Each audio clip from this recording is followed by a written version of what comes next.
बच्चों, कैसे हैं आप सब। उम्मीद करती हूँ आप सब खैरियत से होंगे।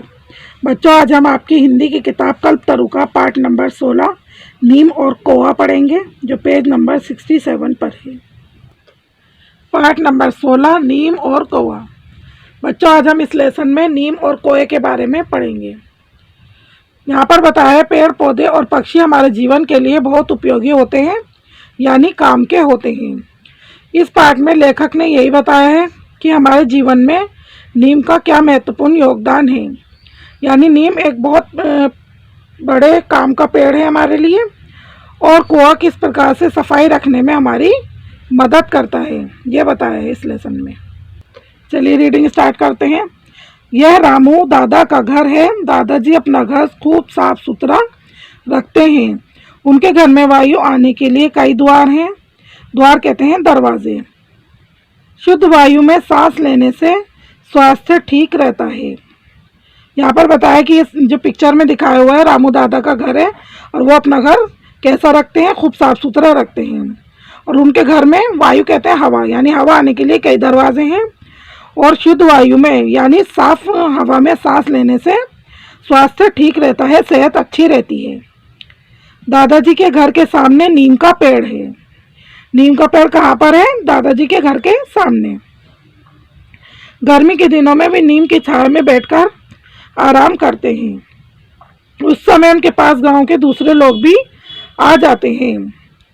गर्मी के दिनों में अक्सर लोग पेड़ की छाया में बैठते हैं, क्योंकि ठंडी ठंडी उनको हवा लगती है, वहाँ पर छाया होती है।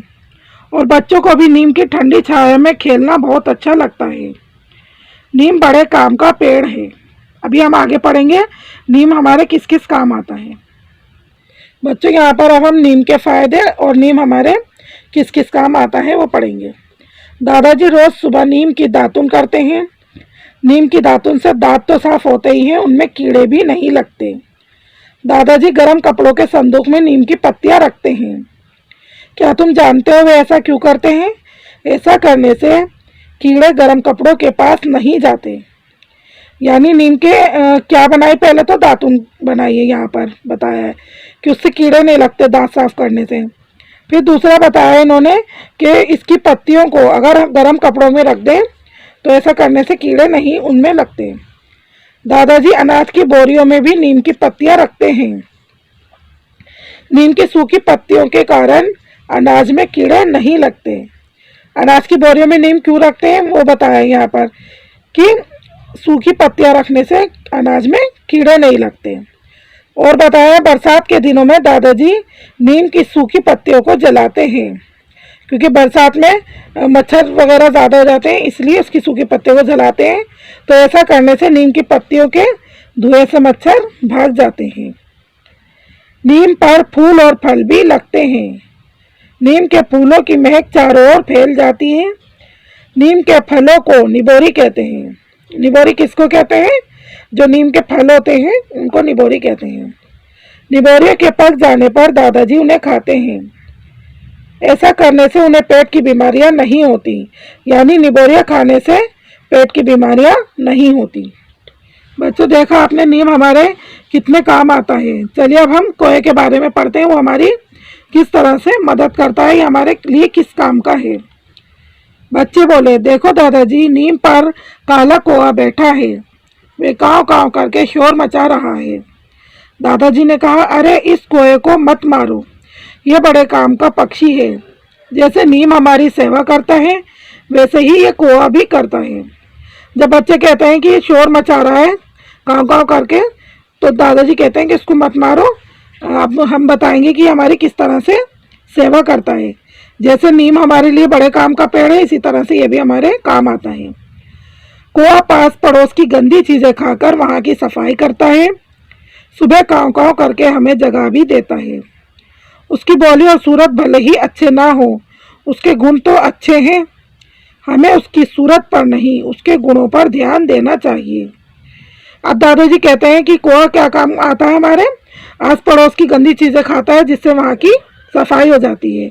और सुबह का उसकी काव काव से हम जाग भी जाते हैं, यानी वो हमें जगाता भी है। उसकी सूरत देखने में भले ही काली हो, यानी सूरत अच्छी नहीं है, लेकिन उसके गुण अच्छे हैं। तो हमें उसकी सूरत पर नहीं, उसके गुणों पर ध्यान देना चाहिए। बच्चों तुम भी गुणवान बनो। यहाँ पर कह रहे हैं कि बच्चों तुम भी गुणवान बनो। अब ये लेसन आपका कंप्लीट हो गया है। बच्चों इस लेसन से हमें क्या संदेश मिलता है? इस लेसन से हमें संदेश मिलता है कि पेड़ पौधे और पशु पक्षी हमारे जीवन को बचाए रखने में हमारी मदद करते हैं, इसलिए इनकी सुरक्षा करना हमारा कर्तव्य है। चलिए अब इसके शब्दार्थ देखते हैं। पहला है शुद्ध। शुद्ध कहते हैं साफ। वायु कहते हैं हवा। संदूक बक्सा। निबोरी कहते हैं नीम का फल। गुणवान गुणों से भरा हुआ। बच्चों आपको इसको अपनी कॉपी के अंदर लिखना है और याद भी करना है। इसका का पाठ देखिए। सही विकल्प पर सही का चिन्ह लगाइए।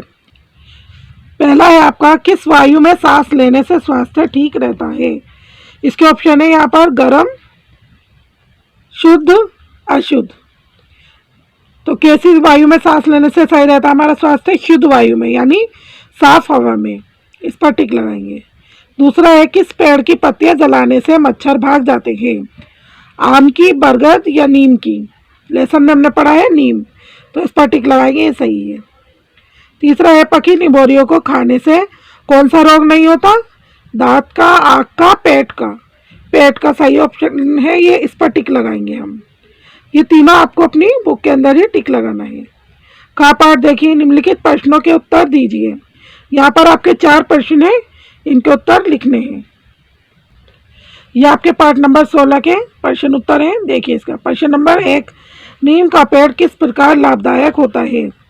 यानी नीम का पेड़ हमारे लिए किस प्रकार फायदेमंद होता है, हमारे किस काम आता है? इसका उत्तर है नीम बड़े काम का पेड़ है, इससे हमें कई लाभ मिलते हैं। नीम के पेड़ से दातुन बनती है। नीम की पत्तियों को गर्म कपड़ों और अनाज की बोरियों में रखते हैं। नीम की सूखी पत्तियों को जलाने से उसके धुएं से मच्छर भाग जाते हैं।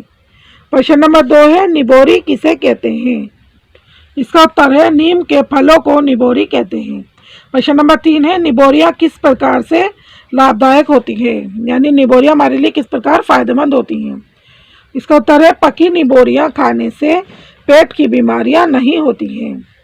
प्रश्न नंबर 4 है हमारा दादाजी अपना घर खूब साफ सुथरा क्यों रखते थे? क्यों रखते थे दादाजी अपना घर? इसका उत्तर है दादाजी अपना घर खूब साफ सुथरा रखते थे क्योंकि साफ घर में वायु शुद्ध होती है और उसमें सांस लेने से स्वास्थ्य ठीक रहता है और बीमारियां भी नहीं होती हैं। बच्चों प्रश्नोत्तर भी आप अपनी कॉपी में लिखेंगे और याद भी करेंगे। आपको इन्हें बुक में नहीं लिखना है, कॉपी के अंदर करेंगे। इसका गा पाठ देखिए। रिक्त स्थानों को भरो। यहाँ पर खाली जगह दी है, उसमें आपको शब्द भरने हैं जो लेसन हमने पढ़ाया भी उसमें से ही देखकर। पहला है शुद्ध वायु में डैश लेने से स्वास्थ्य ठीक रहता है। यहाँ पर भरेंगे हम सांस। दूसरा है दादाजी के घर के सामने डैश का पेड़ है। किसका पेड़ था दादाजी के घर के सामने? नीम। यहाँ पर नीम भरेंगे। तीसरा है नीम के फलों को कहते हैं, क्या कहते हैं नीम के फलों को? यहाँ पर भरेंगे निबोरी। चौथा है आपका कोआ देश की गंदी चीजें खाकर वहाँ की करता है। कैसी चीजें खाता है? पास पड़ोस की गंदी चीजें, तो यहाँ पर भरेंगे पास पड़ोस। और वहाँ की सफाई, यहाँ भरेंगे सफाई। ये भी आप बुक के अंदर ही भरेंगे। घा पाठ देखिए। निम्नलिखित में से सही कथन पर सही का और गलत पर गलत का निशान लगाएं। पढ़कर देखेंगे, जो अगर हमारा सही है तो उस पर ऐसा निशान लगाएंगे और गलत है तो क्रॉस लगाएंगे। पहला है कुआं आसपास बहुत अधिक गंदगी फैलाता है, ये गलत है, इस पर क्रॉस लगाएंगे।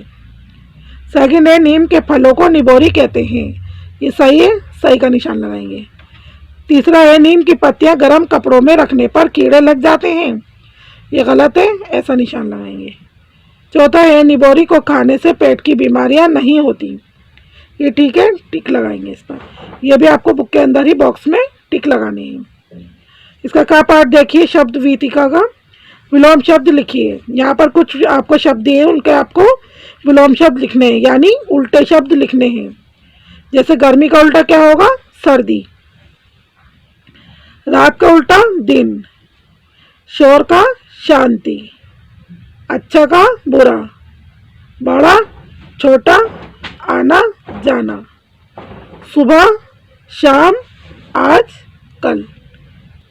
खा पाठ देखिए इसका, निम्नलिखित अशुद्ध शब्दों को शुद्ध करके करो।